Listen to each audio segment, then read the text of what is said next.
ಇವತ್ತಿನ ವಿಡಿಯೋದಲ್ಲಿ ಒಂದು ಸ್ವಲ್ಪನೂ ಕಹಿ ಇಲ್ಲದೆ ಇರೋ ಥರ ಹಾಗಲಕಾಯಿ ಗೊಜ್ಜು ಯಾವ ರೀತಿಯಾಗಿ ಮಾಡೋದು ಅಂತ ತಿಳಿಸ್ಕೊಡ್ತೀನಿ. ಇದು ಬಿಸಿ ಬಿಸಿ ರಾಗಿ ಮುದ್ದೆ, ಅನ್ನ, ಚಪಾತಿ, ರೊಟ್ಟಿ ಎಲ್ಲದಕ್ಕೂ ಸಹ ತುಂಬ ರುಚಿಯಾಗಿರುತ್ತೆ. ಹಾಗಿದ್ರೆ ಬನ್ನಿ ಈಗ ಹೇಗೆ ಮಾಡೋದು ಅಂತ ತಿಳಿಸ್ಕೊಡ್ತೀನಿ.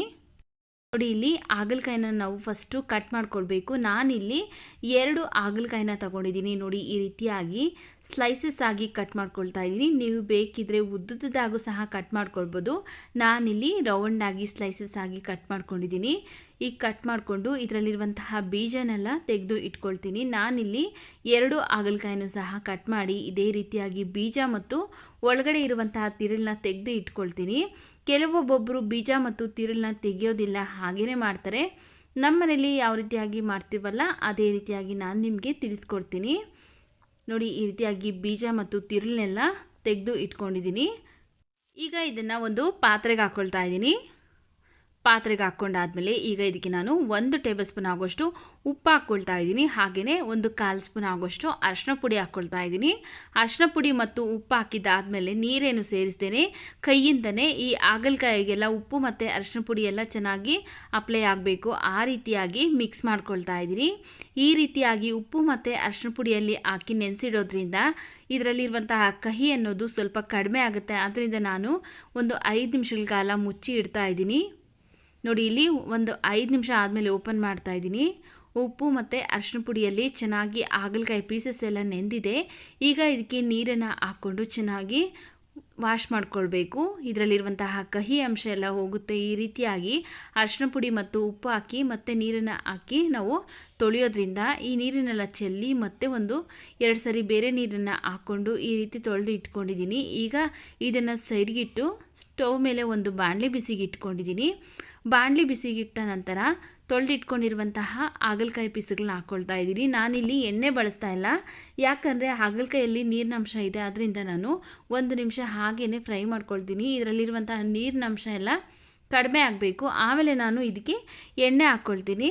ನೋಡಿ, ಇಲ್ಲಿ ಇದರಲ್ಲಿರುವಂತಹ ನೀರಿನಂಶ ಎಲ್ಲ ಕಡಿಮೆ ಆದಮೇಲೆ ನಾನಿಲ್ಲಿ 1-2 ಸ್ಪೂನ್ ಆಗೋಷ್ಟು ಎಣ್ಣೆ ಹಾಕ್ಕೊಂಡು ಚೆನ್ನಾಗಿ ಫ್ರೈ ಮಾಡ್ಕೊಳ್ತೀನಿ. ನಾವು ಹಾಗಲಕಾಯಿಗೆ ಎಣ್ಣೆ ಹಾಕಿ ಹುರ್ಕೊಳ್ಳೋದ್ರಿಂದ ಇದರಲ್ಲಿರುವಂತಹ ಕಹಿ ಅಂಶ ಎಲ್ಲ ಮತ್ತಷ್ಟು ಕಡಿಮೆ ಆಗುತ್ತೆ. ನೋಡಿ, ಈ ರೀತಿಯಾಗಿ ಹಾಗಲಕಾಯಿ ಎಲ್ಲ ಲೈಟಾಗಿ ಕಲರ್ ಚೇಂಜ್ ಆಗಿದೆ. ಈ ಹಾಗಲಕಾಯಿ ಎಲ್ಲ ಚೆನ್ನಾಗಿ ಫ್ರೈ ಆಗಿದೆ. ಈಗ ಸ್ಟವ್ನ ಆಫ್ ಮಾಡಿಕೊಂಡು ಇದನ್ನು ಸೈಡ್ಗೆ ಎತ್ತಿಟ್ಕೊಳ್ತೀನಿ. ಮತ್ತೊಂದು ಬಾಣಲಿ ಬಿಸಿಗಿಟ್ಟು ಅದಕ್ಕೆ ನಾನು 3 ಟೇಬಲ್ ಸ್ಪೂನ್ ಆಗೋಷ್ಟು ಕಡಲೆ ಬೀಜನ ಹಾಕ್ಕೊಂಡು ಸ್ಟವ್ ಉರಿನ ಮೀಡಿಯಮ್ ಫ್ಲೇಮಲ್ಲಿ ಇಟ್ಕೊಂಡು ಚೆನ್ನಾಗಿ ಹುರ್ಕೊಳ್ತೀನಿ. ಇದರಲ್ಲಿರುವಂತಹ ಸಿಪ್ಪೆ ಎಲ್ಲ ಬಿಡಬೇಕು, ಆ ರೀತಿಯಾಗಿ ಫ್ರೈ ಮಾಡ್ಕೊಳ್ತೀನಿ. ನೋಡಿ, ಕಡಲೆಬೀಜ ಎಲ್ಲ ಫ್ರೈ ಆಗಿದೆ. ಇದರಲ್ಲಿರುವಂತಹ ಸಿಪ್ಪೆ ಎಲ್ಲ ಬಿಡ್ತಾ ಇದೆ. ಈಗ ಇದಕ್ಕೆ ನಾನು 1 ಗಡ್ಡೆ ಬೆಳ್ಳುಳ್ಳಿನ ಸಿಪ್ಪೆ ತೆಗೆದು ಹಾಕ್ಕೊಳ್ತಾ ಇದ್ದೀನಿ. ಹಾಗೆಯೇ 1/2 ಸ್ಪೂನ್ ಆಗೋಷ್ಟು ಜೀರಿಗೆನ ಹಾಕ್ಕೊಂಡು ಫ್ರೈ ಮಾಡ್ಕೊಳ್ತಾ ಇದ್ದೀನಿ. ನೋಡಿ, ಇಲ್ಲಿ ಜೀರಿಗೆ ಮತ್ತು ಬೆಳ್ಳುಳ್ಳಿ ಎಲ್ಲ ಚೆನ್ನಾಗಿ ಫ್ರೈ ಆಗಿದೆ. ಈಗ ಸ್ಟವ್ನ ಆಫ್ ಮಾಡಿಕೊಂಡು ಇದು ತಣ್ಣಗಾದ್ಮೇಲೆ ಪೌಡ್ರ್ ಮಾಡಿ ಎತ್ತಿಟ್ಕೊಳ್ತೀನಿ. ಮತ್ತೆ ಒಂದು ಬಾಣಲಿ ಸ್ಟವ್ ಮೇಲೆ ಬಿಸಿಗಿಟ್ಟು ಅದಕ್ಕೆ ನಾನು 2 ಸ್ಪೂನ್ ಆಗೋಷ್ಟು ಎಣ್ಣೆ ಹಾಕ್ಕೊಳ್ತಾ ಇದ್ದೀನಿ. ಎಣ್ಣೆ ಬಿಸಿ ಆದಮೇಲೆ 1/2 ಸ್ಪೂನ್ ಆಗೋಷ್ಟು ಸಾಸಿವೆ ಹಾಕ್ಕೊಳ್ತಾ ಇದ್ದೀನಿ. 1 ಸ್ಪೂನ್ ಉದ್ದಿನಬೇಳೆ, 1 ಸ್ಪೂನ್ ಕಡಲೆಬೇಳೆ ಹಾಕ್ಕೊಳ್ತಾ ಇದ್ದೀನಿ. ಸ್ವಲ್ಪ ಹಸಿ ಕರಿಬೇವಿನ ಸೊಪ್ಪನ್ನು ಹಾಕ್ಕೊಂಡು ಇವಿಷ್ಟು ಲೈಟಾಗಿ ಕಲರ್ ಚೇಂಜ್ ಆಗೋವರೆಗೂ ಫ್ರೈ ಮಾಡ್ಕೊಳ್ತೀನಿ. ನೋಡಿ, ಇಲ್ಲಿ ಲೈಟಾಗಿ ಕಲರ್ ಚೇಂಜ್ ಆಗಿದೆ. ಈಗ ಇದಕ್ಕೆ ನಾನು 2 ಗುಂಟೂರು ಮೆಣಸಿನಕಾಯಿನ ಹಾಕ್ಕೊಂಡು ಫ್ರೈ ಮಾಡ್ಕೊಳ್ತಾ ಇದ್ದೀನಿ. ಈಗ ಇದಕ್ಕೆ ನಾನು 2 ಈರುಳ್ಳಿನ ಸಣ್ಣದಾಗಿ ಕಟ್ ಮಾಡಿ ಹಾಕ್ಕೊಂಡು ಈರುಳ್ಳಿ ಎಲ್ಲ ಎಣ್ಣೆಯಲ್ಲೇ ಚೆನ್ನಾಗಿ ಫ್ರೈ ಆಗೋವರೆಗೂ ಫ್ರೈ ಮಾಡ್ಕೊಳ್ತಾ ಇದ್ದೀನಿ.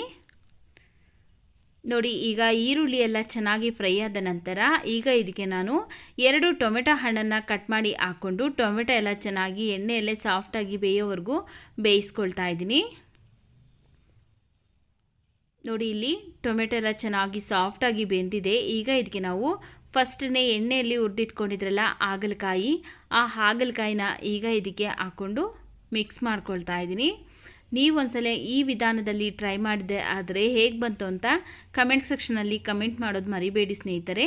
ನೋಡಿ, ಇಲ್ಲಿ ಚೆನ್ನಾಗಿ ಫ್ರೈ ಮಾಡ್ಕೊಂಡ ನಂತರ ಫಸ್ಟೇ ಹುರಿದು ಎತ್ತಿಟ್ಕೊಂಡಿದ್ರಲ್ಲ ಕಡಲೆ ಬೀಜ ಹಾಗೆಯೇ ಬೆಳ್ಳುಳ್ಳಿ ಜೀರಿಗೆ ಅದನ್ನು ಪೌಡ್ರ್ ಮಾಡಿ ಈಗ ಇದಕ್ಕೆ ಹಾಕ್ಕೊಳ್ತಾ ಇದ್ದೀನಿ. 1/4 ಸ್ಪೂನ್ ಅರಿಶಿನ ಪುಡಿ ಹಾಕ್ಕೊಳ್ತಾ ಇದ್ದೀನಿ. 1 ಸ್ಪೂನ್ ಧನಿಯಾ ಪೌಡರ್ ಹಾಕ್ಕೊಳ್ತಾ ಇದ್ದೀನಿ. ಹಾಗೆಯೇ 1/4 ಸ್ಪೂನ್ ಗರಂ ಮಸಾಲ ಹಾಕ್ಕೊಳ್ತೀನಿ.